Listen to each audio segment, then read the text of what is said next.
Good evening, good morning, wherever you are. Howdy. Howdy, yeah. Jeff, how was your day today?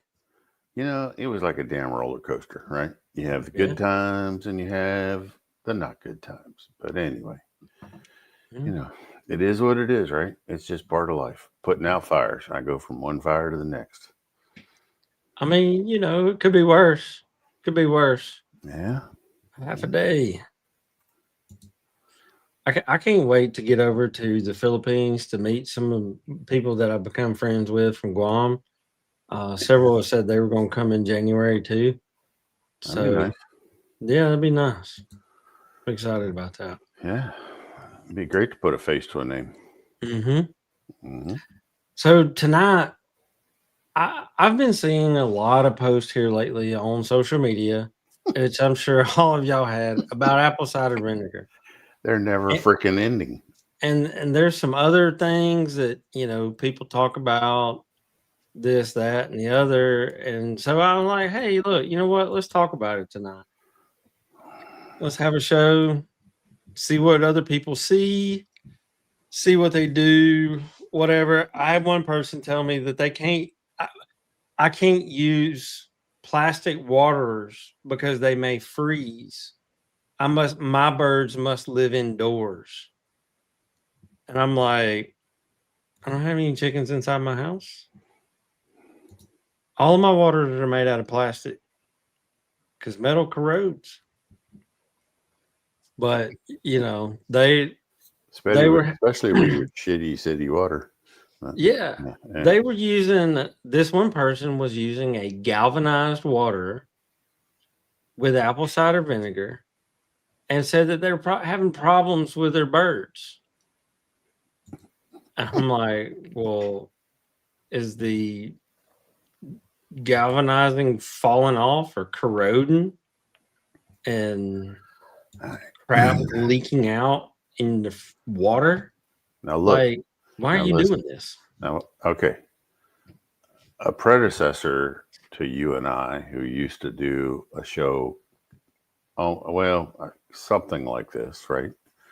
He used the old glug glug method, right? So when he was putting vinegar into whatever water, he hmm would tip the jug up and he'd go for the one, two, or the three glug. He never measured it. So in that case, okay, where then yeah, you're gonna eat the zinc off of your galvanized container, your galvanized whatever, right? So believe it or not, vinegar is acidic. Yeah. No way. Yeah, it's down there like 2.5, 3 pH, right? It's pretty acidic. Yeah. Dwayne says, I bet if you eat one of those birds, it'd get your iron levels up. Yeah, it would. Zinc Hey, levels more like it, but yeah. you know, I don't know. Apple cider vinegar, galvanized waters. What you know? I don't know. What are some of you guys doing? I know that I buy apple cider vinegar by the 55-gallon drum because it's a lot cheaper when you break it down to a gallon size than even going Dollar General and buying a gallon. I use it all the time. It's not like it's going to go bad. I mean, is there a shelf life that you've seen, Jeff, on apple cider vinegar? If you keep the lid on it, right, and don't let weird stuff get into your vinegar, I have not. Now, when you get the live vinegar, Mm-hmm. with the mother still active, then it will continue to intensify, right? So it will continue to get stronger and stronger and stronger. So if you got it, like you get a 55-gallon barrel, and if you get it with the active mother in it, which has its own set of benefits, right? Because Yep. it's another form of probiotic. Yep. Okay. If you were to set that somewhere, and I've seen this, I witnessed this firsthand. Okay. You put it in the back of the barn somewhere and you forget about it, and you come back 20 years later, that shit will take the paint off your car in a second. Dude, if you do that instead of glug, glug, glug, Yeah. you just do splash. Yeah. It's like the stuff is, all right, don't sniff it. All right. I mean, vinegar alone will make your nose tingle, regular 6% vinegar like you get at the store. Yeah. But, when you start getting up into the 10% and the 20% vinegars, okay, that stuff it'll burn the nose hairs out of your nose. So either that or I'm not enough of a man. I don't know what the answer is, but I'll tell you what, it'll rip the lining right out of your nostrils. But just be careful, right? So one of the things that I've seen is apple cider vinegar in water boost growth like antibiotics. Okay. And you can see those results, right? I mean, Yep. that's a true. All right. So, no matter what we use, everything's a tool in the toolbox. Okay. Yep. All right. Now, before we come on, I was telling you I could take you to a farm within an hour of here. And just because of our soil type and our aquifer, we can test the water coming out of the well at 5.5 pH, right? So it's already really acidic. So I'm not going to add vinegar to 5.5 water, right? No. All I'm going to do is, but nobody knows what their water is to get started. And, I just ducked over to look on Amazon, but if you look at you can get the pH test strip thing, and $12 for 100 of them. yeah, I mean, this was $8, right, to check it, and it's cheap. So you check your well water, see where that's at, okay, and it ain't rocket science either, right? It comes with pretty easy to use instructions. So you check your well water to begin with, or your city water, or whatever. I get a kick out of people who think, well, I'm on city water, it's good. Holy crap. I know what the number one ingredient they use to purify or clean city water. I know what that is. What do they use? Sodium hypochlorite. Is that what they use down your way? Yeah. And sodium hypochlorite is Clorox. Yeah. The really high intense bleach you buy at the store is about a 3% concentration. They use a 12%, but that's why sometimes when it comes out of the tap, it smells like bleach. That's because that's what's mixed in with it. Right. So, and when you have the right amount of Clorox or chlorine added, you don't smell it, right? So the correct amount is 5 parts per million. So you figure out your total volume and you can add it. So if you got a bacteria issue, right, then you add a little bit of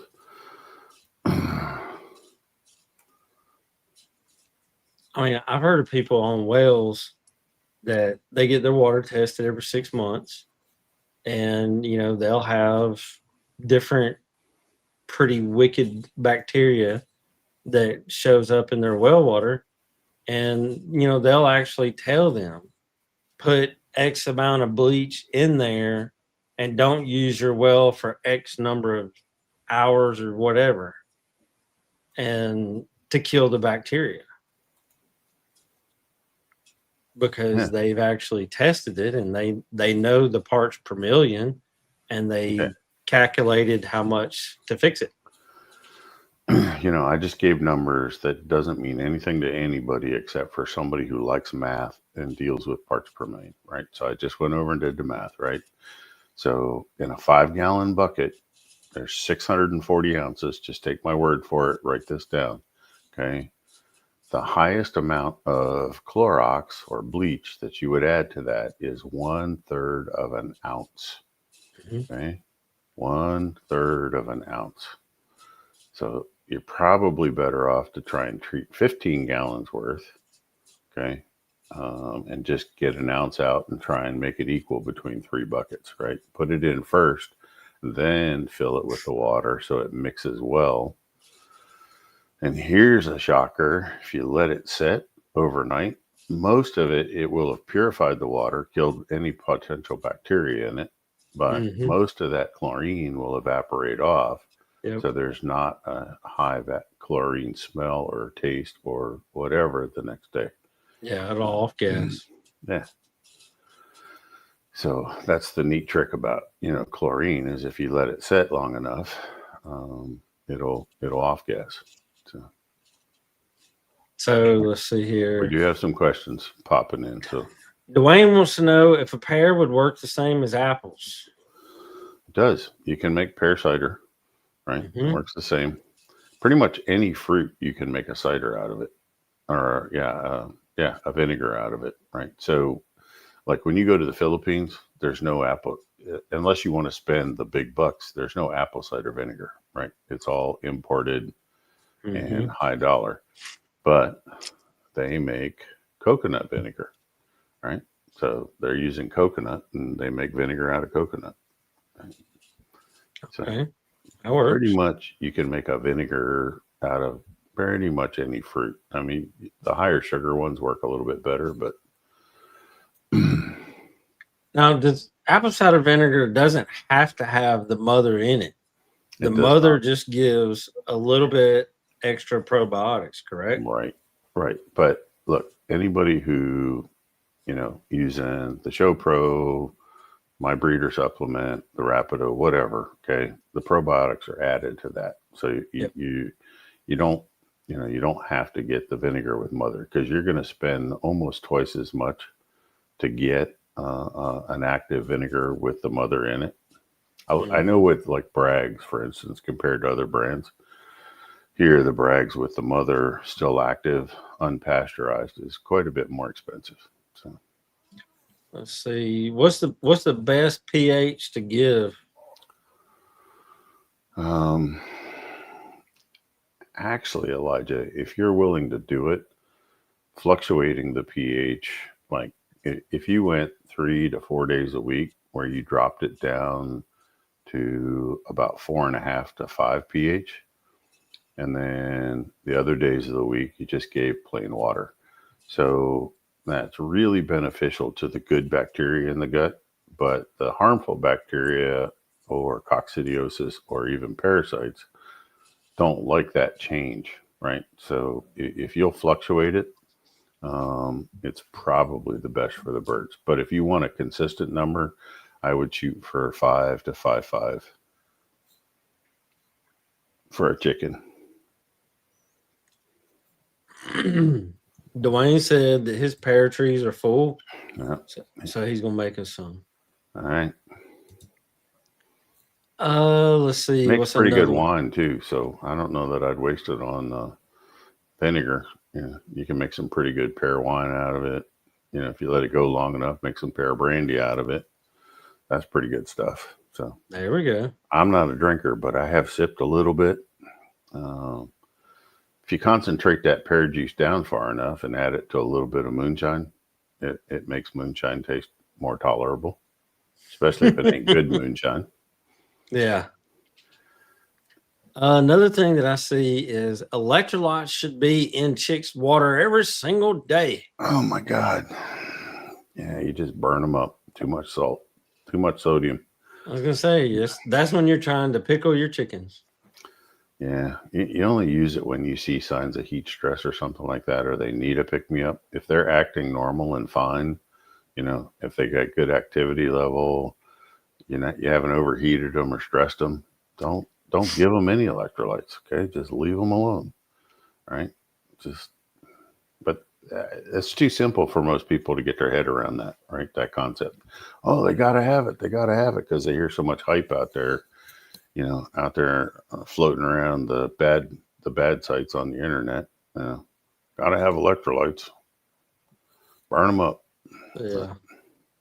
So Kiku wants to know what's your take on oregano oil mixes to dilute the oregano oil, but also adds to being antibiotic, probiotic type for minor sickly birds. Kiko, actually, a friend of mine works for a company. Now you can find them on the internet for strong animals. He works for a company called Rauco out of Minnesota. And they've got an excellent blend, which is oregano, cinnamon oil, and just a touch of just a very, very small amount of tea tree oil in it. And the stuff is working phenomenally, right? Those three work really, really well together. I don't know if you can get it where you are, but if you look up Strong Animals, they've got a presence on. I don't particularly care for the Strong Animal line because they purposely made it for these backyard chicken mamas that have 6 or 8 chickens, and it's more of a pet thing, and they've diluted them down to the point where they can't hurt anything, so it's not very concentrated. The product that I like that they have is called Prosper EO, right? So if you look up Rauco or Strong Animals, Prosper EO. That's about as concentrated as you can get it. And then it's cost effective to ship it to different places to get it, right? And then dilute it out into your water or your feed. But I find it best to use it in the water. But one of the guys who developed that and sells it, pretty good friend of mine, Garrett Baker, works for Rauco. He's about to retire. So, that'll be a sad day, but it is what it is. We all get old. So I will say that stuff is really good. It's handy. They're proud of it.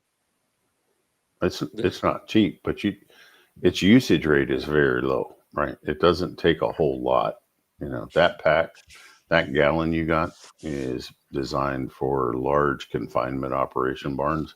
Oh yeah, it'll go a long, long It'll way. go a long way, and it has a great shelf life if you store it in a decent place. So, but what was it? Was it 300 for that gallon? Right at. Yeah, I was gonna say, so you got it shipped to you, it's gonna be right around that 300. Well, water stinks. What would you say? It smells like rotten eggs. It's got a lot of Yeah. sulfur in it. And sulfur.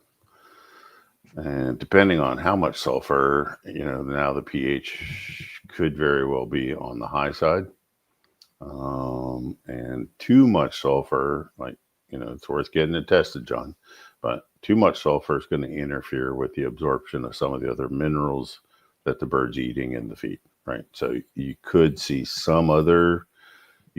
I said could, right? Don't know anybody to change my words here, but you could, see other deficiencies where the sulfur is getting in the way of absorption. So I actually have a friend of mine that their well water had a slight smell to it, and had them get it checked. I think it was like a $25 kit off of Amazon. Put water in it, seal it up, throw it in a bag, throw it in another bag, and send it to them. And they figured out the parts per million on that. And I kind of laughed afterwards because I'm like, well, now I know why you've never had mites or any kind of little pest for your birds. Like, yep. what do you mean? I said, because that well water puts sulfur in their body enough to where it's not toxic to the birds, but it is toxic to mites and parasites. So it's a win-win. Well, John Cottle's probably seeing the same thing, right? If that's what he's serving his birds every day, Yeah, the he don't chances, have yeah, mites or nothing like that. he'd probably be surprised to find that he doesn't have a whole lot of internal parasites either, right? Yeah. Because they don't like sulfur, right? So sulfur is one of the earliest known anti-parasite, both external and internal, that is known to man, right? They stumbled on this like thousands of years ago. This isn't, sulfur is like the king for keeping parasites off our animals. Yep. From in our animals, but Works really well. yeah. Is there any benefit to mixing turmeric powder in poultry feed? Turmeric primarily is a joint associated herb, and there could be only if you're like working them pretty hard and you see signs of leg stiffness or something like that. You know, if I was getting a common feed from a local supplier, and I know Sean's using your feed, so he should not need the turmeric, right? But I don't think he would see any benefit to it whatsoever.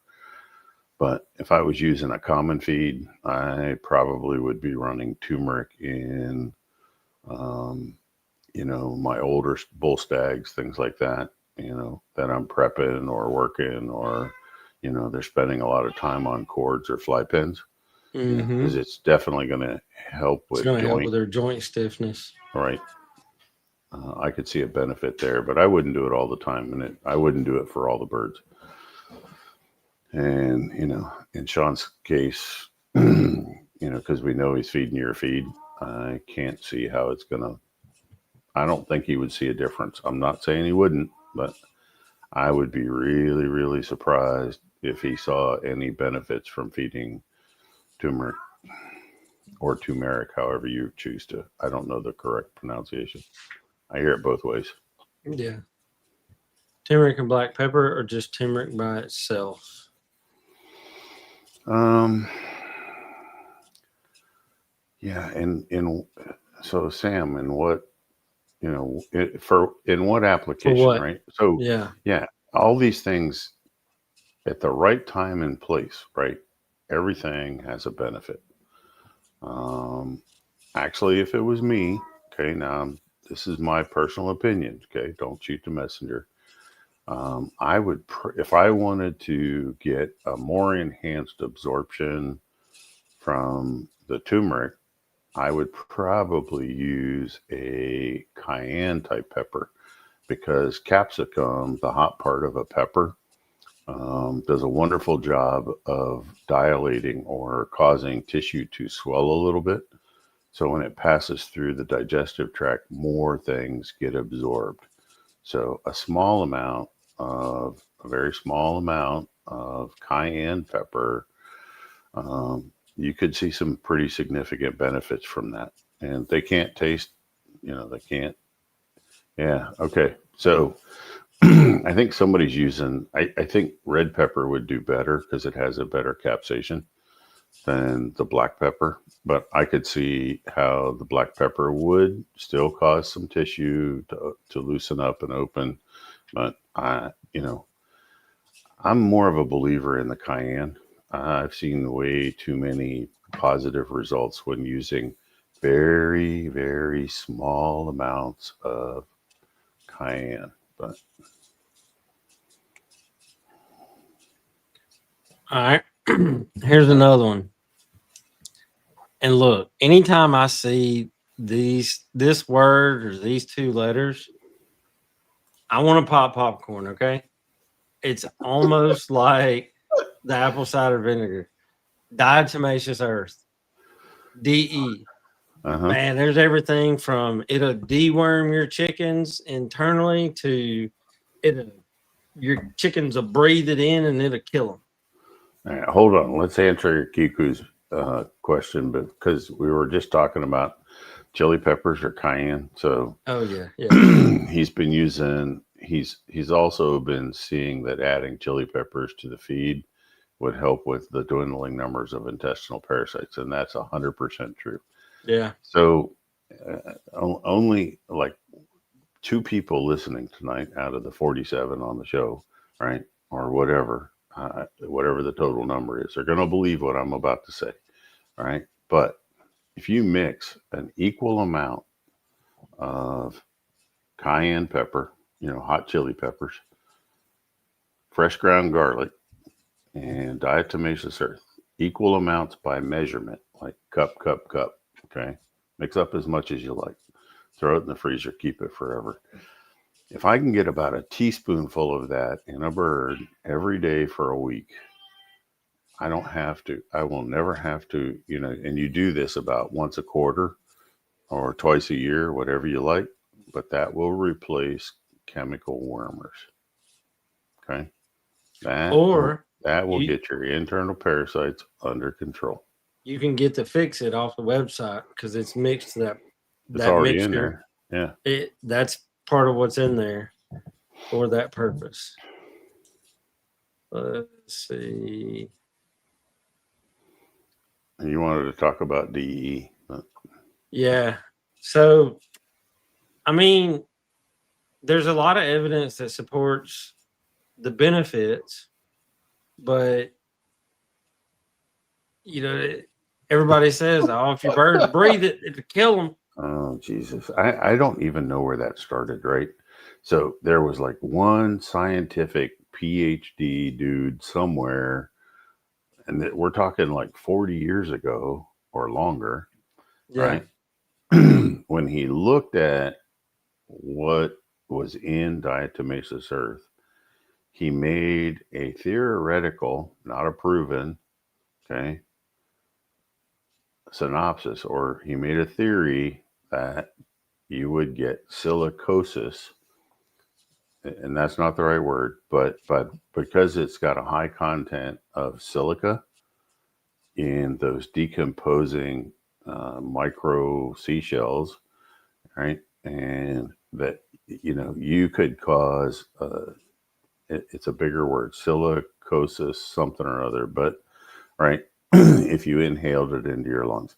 So by one person giving their opinion based on that product, okay, that it was going to cause all these respiratory issues. And, a fellow that you and I both know living out in central Kansas, right? He's like, oh my God, I'm staying away from all diatomaceous earth products, blah, blah, blah, right? And I was like, brother, I have cut and dumped more tons, right? 2,000 pounds. I have cut physically. I have cut the bag open with a razor blade and dumped it, right? And Yeah. breathed that shit over the last 30 years than any human probably ever will. Okay. Because it's one of the key ingredients to one of our products. And I guarantee I probably inhaled 5 pounds of that shit, right, over the years. The only thing wrong with my lungs is 30, 40 years of smoking and vaping and whatever. Okay. It has nothing to do with the diatomaceous earth. Okay. So it's not, anyway. Do you get So stomach bugs ever? I don't know. They're, look, we're living happily together, which is the way the gut is supposed to be. If I've got stomach bugs in there, they're not showing up, They ain't right? showing up either. They ain't showing up when I shit. So they're, we're all living happy together. I don't have any pains.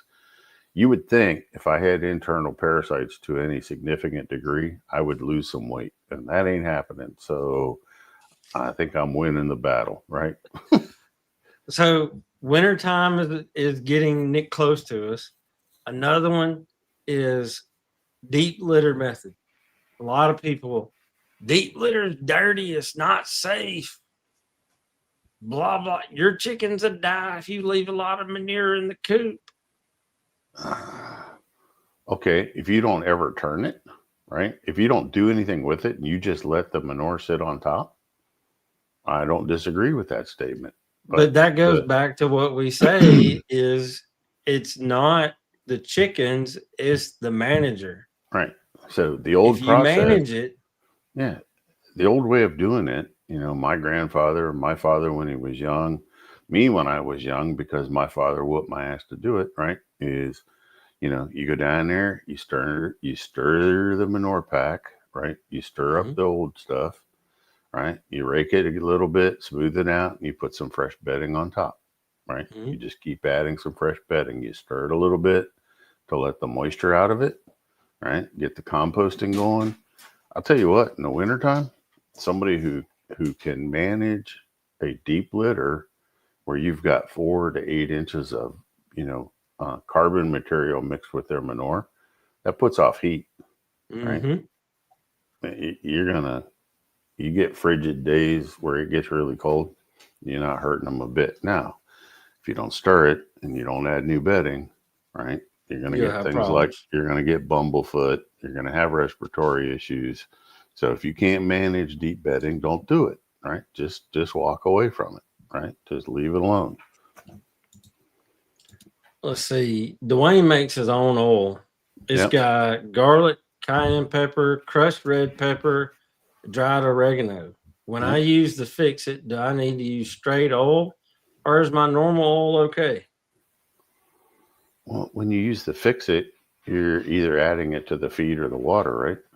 You He got the mixes it in with I told him it was best because he mixes his feed up pretty regular. So yeah, I told him to toss it in when he was mixing his feed up. yeah. That's where I would go with it. The best results on fix it are just to put it on top of the feed. When you go out there, just put some right so they eat it first, and it kind of goes in by itself. But it will work mixed into the feed, right? Um, and you can do it. I don't know that Dwayne may see some gut improvement, with digestion, Mm-hmm. but for as much as he uses the garlic, the cayenne, crushed red pepper, oregano, and all that other stuff, I hopefully he's not worming his chickens because he shouldn't never have to with that combination. I said, Don't. Dwayne, what you guys, what's wrong with your birds? He said, I ain't got no sick birds and I ain't going to have no sick birds. I'm going to take care of them. Yeah. And, there's not many places that I would go get a bird, take it home, and put it in a pen right next to mine without isolating it for 30 to 45 days. But I will from Dwayne. Well, they don't tolerate any sick birds. That's what they have a coal barrel for, right? That's what they got the burn barrel for. That's the burn barrel for. Yeah. If it even looks at them sideways like it's got a problem, his kid puts it in the barrel pretty quick. Yeah. Let's see. I think deep bedding is optimal for pen birds due to the fact that it's acting like fresh ground every time the new bedding is delivered. 100% management is key. Yep. And he goes on to say, "Are you going to let me do it? All right. Just don't forget to take out the compost once it's high enough." Yeah. I would say twice a year, clean it out. For guys up in the north where it gets colder, twice a year is good. Now let me ask you this, Jeff. Let's say I got an inch or two or whatever layer. When you go in there, would it be a good idea to throw some lime on that, mix it up, stir it in, toss it, whatever you want to call what you're doing to it before you add the fresh on to it? Would you Every want to time. throw some lime on it? Every time. And even in the middle of that deep bedding system, Mm-hmm. maybe once a month, go out there and make it white, like a really heavy frost. And, and then stir it up a little bit, put your fresh bedding down, and you're good to go. And you're going to end up with a better product in the end, for putting on the garden or whatever you're going to do with it. So, Yeah. But it'll help control the ammonia, the smell. It helps dry it out, right? So It does all the good stuff. it does a lot of good stuff. How do you feel about kicking chicken? John, kicking chicken. Okay, I've read the label. I can't tell you how many times, right? And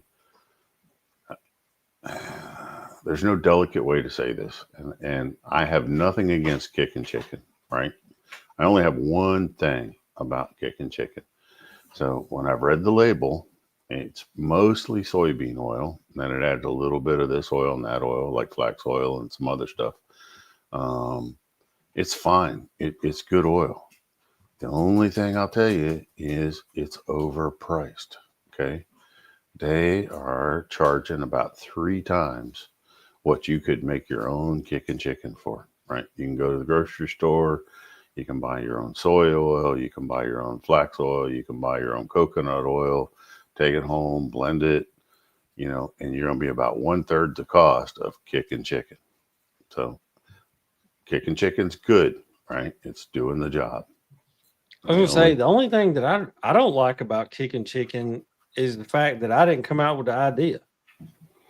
Because that son of a gun is making some money. Yeah.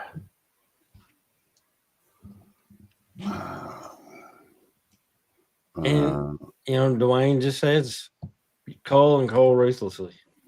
You got to do it. Hardwood ash from a fire pit. Throw that in your, when your burn barrel from your coals and everything else that didn't make it, along with everything else that you burn in there. Use that ash and spread it out. Because like in mine, and I tell people, if you want to burn trash or whatever you put in your burn barrel, that's cool. But sometimes you need to actually put actual firewood in it to get that fire hot enough to break everything down. Oranges? Yeah. So Dan asked about the benefits of oranges. I'll tell you, I don't know 100%, Dan. So I know what's in oranges. So you get some really simple sugars from fructose, which is going to give you some of an energy boost. There are some vitamins in there. I don't know what they are. The vitamin C is really good for like muscle repair, but the vitamin C is also excellent for heat stress, and it's going to help from them drying out too far, right? You're not going to dry them out. I have nothing against oranges. I have nothing against somebody using bananas, oranges, apple. Believe it or not, apple has as much vitamin C in it as an orange does. You can go check it out on your own.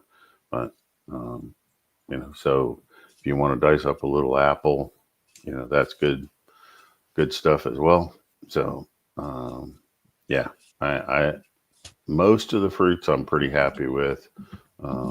You just gotta watch them. You gotta know your moistures and you gotta know your bird, right? Make sure you're headed in the right direction. So, but yeah, I think the oranges again going to have some really good vitamin C, but you're going to get just as much vitamin C out of an apple, right? So, whichever one's easier for you. Where I live, oranges are about 3 times the price of an apple. So, Yeah. I'm going for the apple, right? Because I don't live in Florida. a citrus area, Florida or California. So, Yeah. Let's see here. Although I personally don't recommend people to keep birds or chicks in brooders as they become more susceptible to sickness and illness prone to their natural environment, free range is ideal. no argument for me. The more that you can low exposure your birds to that natural environment, like Kiku said, that's 100% right. They're gonna have the best immune system. They're gonna help. I do. Okay, so I like to keep them in a climate controlled environment for about 2 weeks, or with the hen. And we talked about hen hatch versus incubator. If you're incubating and not hen hatching, I want to keep them warm, well fed, well watered for the first 2 weeks.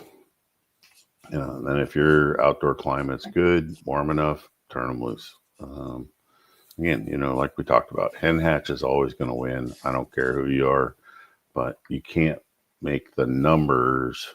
Most guys that want to grow out a couple hundred birds, 500 birds a year or more, it's pretty hard to do that all with hen hatch. Otherwise, you're keeping a lot of hens on board.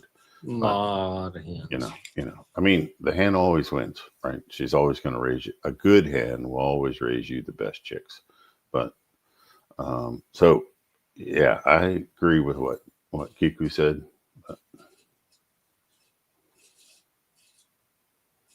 Let's see. Dougie wants to know, what is the purpose of a boiled egg while in the keep? The boiled egg is going to have a controlled amount of moisture. We look at it as a solid, but that hard boiled egg is still about 50% moisture. So you're holding some moisture. The hard boiled egg generally helps empty out. It helps clean out the digestive tract and get things moving through a little bit quicker. It's a really good protein source, but it's not high in carbs. That's not where the carbs are getting carried forward. carbs are going to be mostly in the yolk. So, you're looking at moisture and you're looking at protein. I'm more of a fan of, and there's nothing to, I got to be careful how I say this. The hard boiled egg's fine. I kind of lean more towards, I like, some ground up raw liver, beef liver, calf liver, or something like that. And, I love to get about a heaping teaspoon to a level tablespoon in a bird, you know, while you got them put up. Yeah. And this is my thinking. I can't prove this, right? I can't prove this, but I kind of like the bird to get the taste of something bloody. Okay.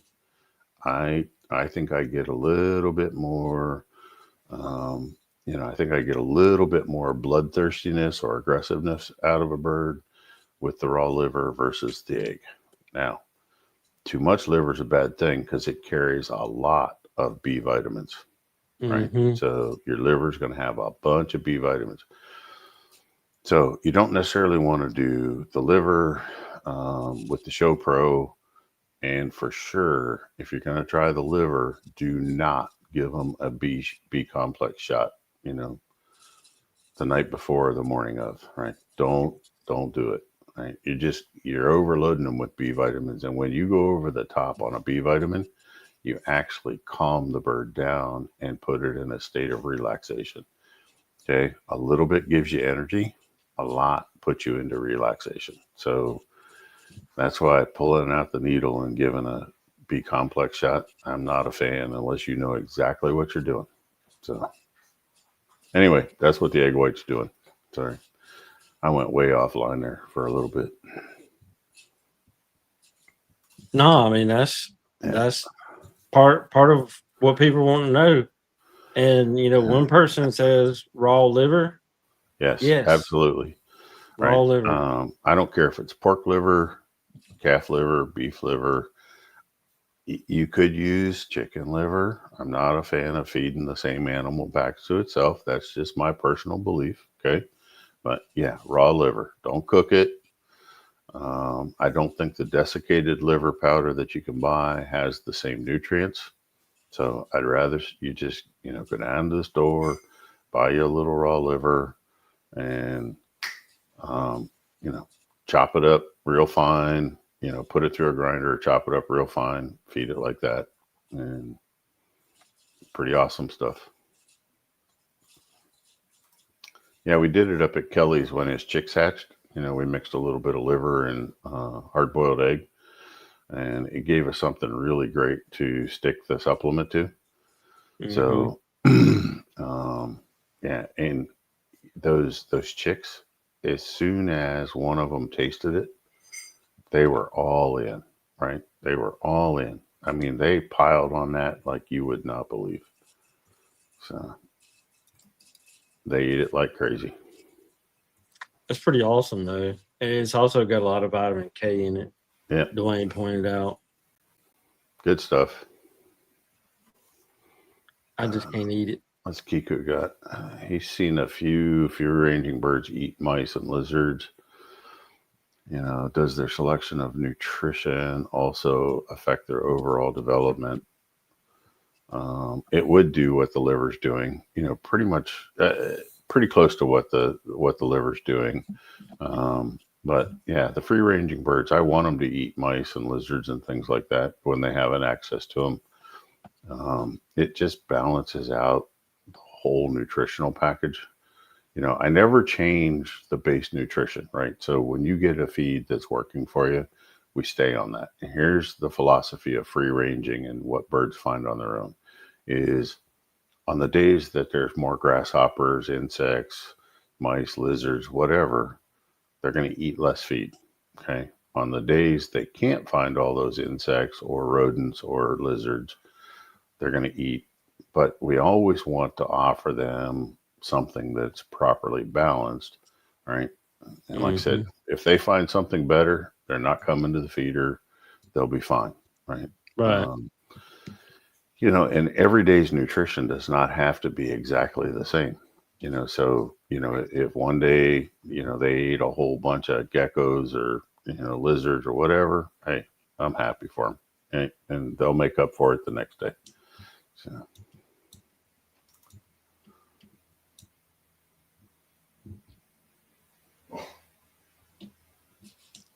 Let's see. Dougie says, hey, Dougie's using big words tonight.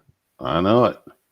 Desiccated liver is supposed to have an endurance benefit to it that just liver in general doesn't, I guess.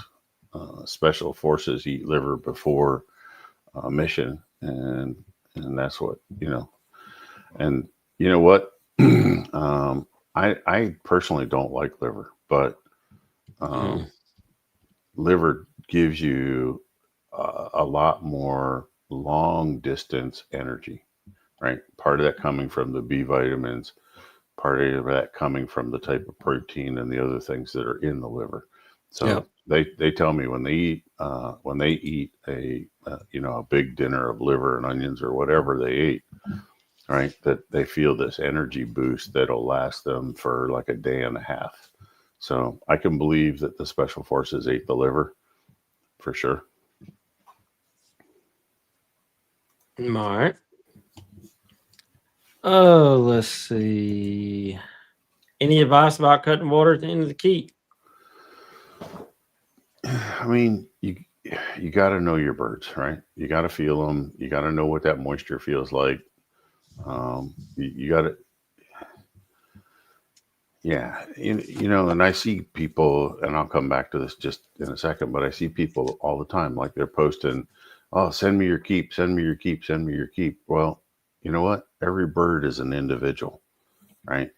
You know, you're not the same as me. We're going to carry moisture differently. You may pee 15 times a day. I may only pee 5, right? So just, we're not all the same, and our birds are not all the same. So learning, picking that bird up, learning what you're feeling for, then you make that water adjustment. Yeah, you're going to be cutting the water back at the end of the keep. You're probably only going to be given, maybe an ounce, 28 grams at the most, 20. But, if the bird's still wet, you don't even want to give that. So you got to pick them up, feel what they feel like, because you don't want them to go too dry, right? But you want them to get rid of some of that internal water. So you gotta figure out how to balance that, right? And that's all done by learning what your birds feel like. Okay. Now, and I learned that from the big guy, in Tanza. That was one of the key things that I learned the first trip I went to visit Jen for 3 weeks, right? Is learning what you're feeling. Learn what you're holding in your hand, right? And he's excellent at it, right? So it's, he can pick a bird up, and and he's taught me, but I'm not as good as him. But like, he'll pick a bird up, and he'll, in his mind, he knows what he wants, and then he'll hand it to me, and he'll say, "So what do you think?" Right? And I'll give him my estimation on how far it is from being dried out. And he's like, "Oh, you're close, but you're not quite right." He'll never tell you you're perfect, but it's okay. But he heard you. Yeah. He told me he didn't have internet, so I didn't think he was going to be listening. Yeah. See, I was paying attention when I was there, big guy. I was paying attention. I don't have it right, but I was paying attention. Dwayne says if they right, they wouldn't drink if they had it sitting right next to them. Right. So, yeah. I got to go in about a month or so. I got to go to Dougie's place and help him pick out some to send over. Nice. So, yeah. Yeah. Jen's on the phone, so he is watching. Mm-hmm. All right. So here's another one that I get. I see this. I see it in 2 different ways, and both of them drive me insane each time. Chicks on crumble don't eat grit. And we have a lot of sand and gravel in the run, so they don't need grit. And that just, man, that kills me. Well, okay, so there's a lot of people that use coarse sand, like construction sand, coarse sand, for chick grit, and it's okay for about the first week, but they've For a outgrown it. chick, yeah. Yeah, they've outgrown it. Now, my friend in Hawaii, because you can't get grit on Molokai, right? He goes down and he gets the finer crushed gravel, and it's got everything from 1/4 inch up to 1/2 inch, right? Okay. And that's what he'll use, right? He'll just, pitch a cup in there or something like that, or, and just let them work at that as they want to. Right. It's not the right kind of stone. It's not right, but you know what? It's better than nothing. Okay. It's what he's got. It's what he's got access to. Exactly. So, but yeah, I'd challenge anybody listening, next time you cull a bird or you're going to get rid of one, you want to cook it up, whatever, right? For whatever reason that a chicken dies at your place. This is the other thing that surprises me, right? So don't, but open it up and pull out the gizzard, cut that gizzard open, right? And a gizzard on the inside should look like, when you look at it, it should look like it's half stones and half feed and fiber. Okay. So the right amount of stones, grit, and a chicken gizzard should be 50-50. Right. So, And I will give a pro tip in November when it comes turkey time. Make sure you take the gizzard out before you cook it. Because if your wife finds that, she will not give you a happy look. no happy wife, happy life there, huh, buddy? Yeah. Brother, let me tell you, I was the only one laughing. And I got in trouble for that. So this picture is one that I have that, Jeff, I think you're the one that shared it with me originally, or maybe it was Rip. That's probably Rip. That's not my picture, but okay. Then it definitely was him. Chick grit, that fine coarse sand, that's going to be about the right size. Grower grit,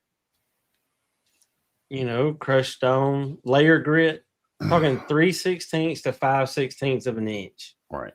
And birds, believe it or not, are going to take that grower grit probably by the time they're 10 days old. They don't, they don't really want the chick grit anymore. Believe it or not. Okay. They're trying to choke down the biggest piece that they can get. Yeah. Right. Down their gullet. Just like a kid with candy. Yeah. And, I thought this was the weirdest thing, but, chickens don't have teeth. And you spend all that money on getting them a really good feed, really good supplements. This is how they grind it up and get the most out of it. And y'all think layer grit's big? Get turkey grit. Oh, man. You could put turkey grit in a slingshot and shoot something with it.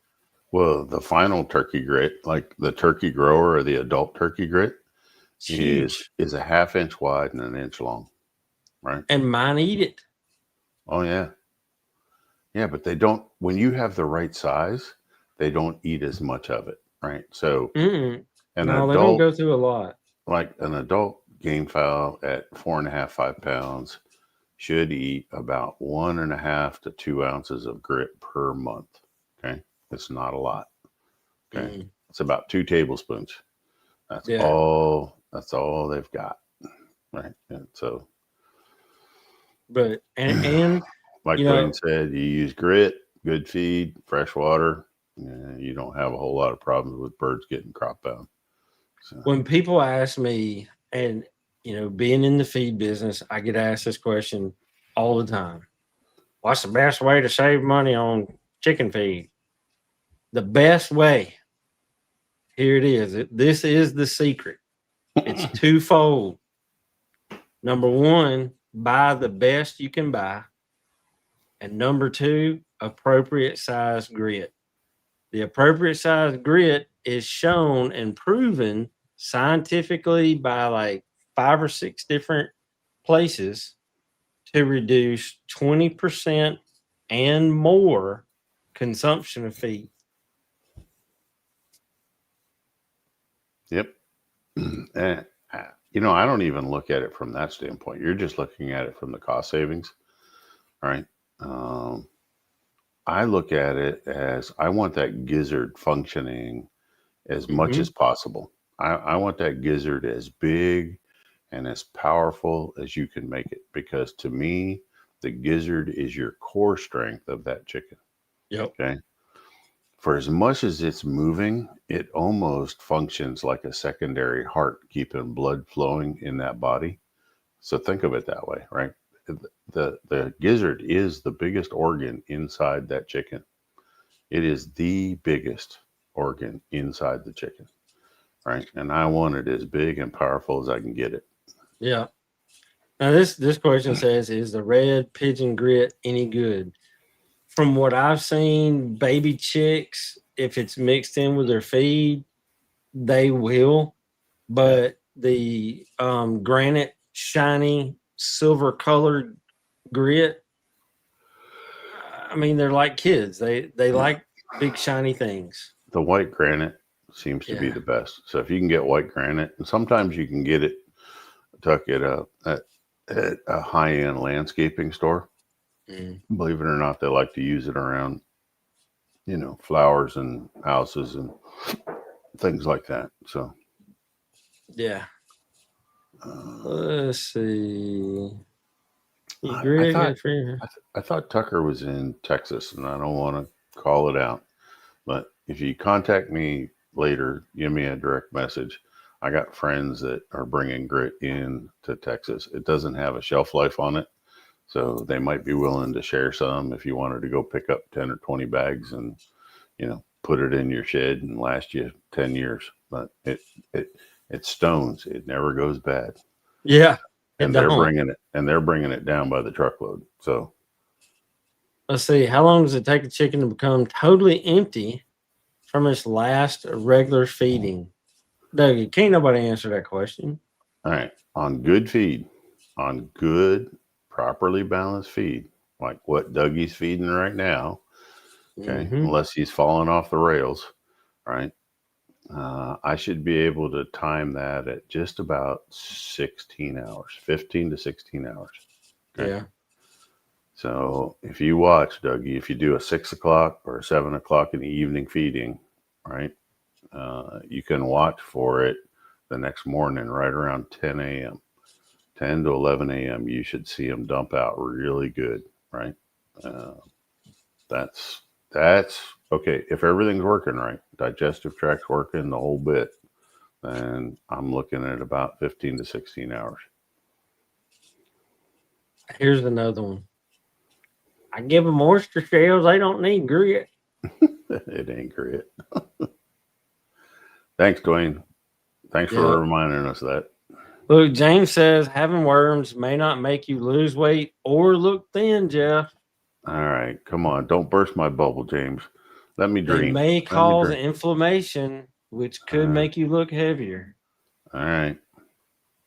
Now you're going to make me mix up some garlic, cayenne, and DE and start dosing myself. I guarantee you know where you can get some. I know. Let's see. Do we have any other questions? Did I miss any in the comments? We had a bunch coming in from YouTube and from Facebook tonight, which is good. Awesome. Yeah. Well, we're at our hour, so if you got one last parting shot that you want to piss people off with, here's your chance. Medicated feed cancels coccidiosis vaccines.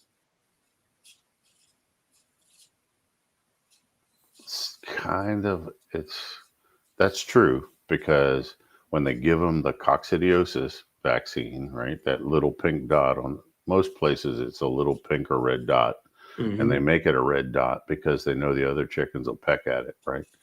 They've actually sprayed a live coccidiosis on that other chick. So they get the exposure to it, right? So that it's, they can develop an immune system to it, right? But why do you want to do that and then feed a medicated feed? Because it's gonna, all the amprolium or whatever, is a coccidiostat. So all you're doing is just, you're kind of pissing away your money for your vaccine. So if you paid for the vaccine, why would you want to feed a medicated feed? You're just working against yourself. But I don't feed medicated feed. I know. I don't. If they don't survive, burn barrel. Yep. All right. We're out of questions and we're out of stuff that I had on my list of things to cover tonight.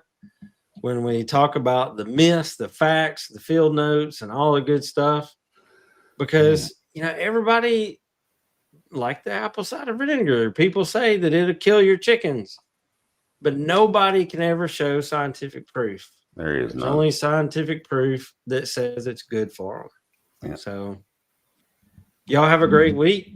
Keep them clucking. Talk to you later. We would like to take a moment to thank our friends over at ShowPro Farm Supply for their generous sponsorship and support.